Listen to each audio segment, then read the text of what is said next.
Last week in Bahrain, government troops responded to popular protests by killing several demonstrators in the tiny country infamous for authoritarian repression.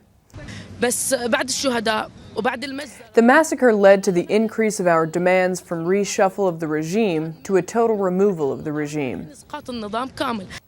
The New York Times and ProPublica noted that at a town hall-style meeting in Bahrain 2 months ago, Secretary of State Hillary Clinton got a pointed question from a member of Bahrain's parliament. Was the United States letting Bahrain, a Persian Gulf ally, off the hook for a string of arrests of lawyers and human rights activists?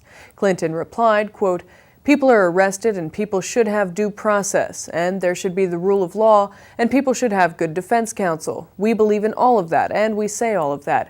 But on the other hand, the election was widely validated because it was free and fair and had high participation. So you have to look at the entire picture."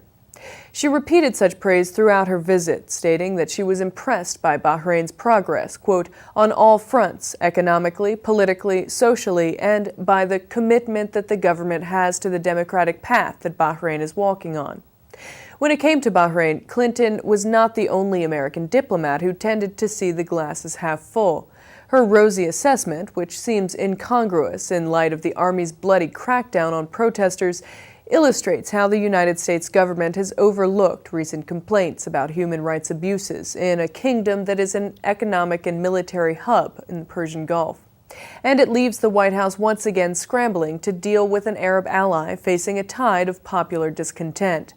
U.S. diplomatic cables show that underneath its glass-half-full view of Bahrain's progress, the State Department has long been aware of the country's internal tensions. One cable noted, quote, "Conditions in Bahrain continue to simmer. Small but violent bands of Shia underclass youth, frustrated with persistent discrimination and what they perceive as too gradual a pace of reform, clash with police nearly every week." Another cable read, quote, "Discrimination against Shia persists."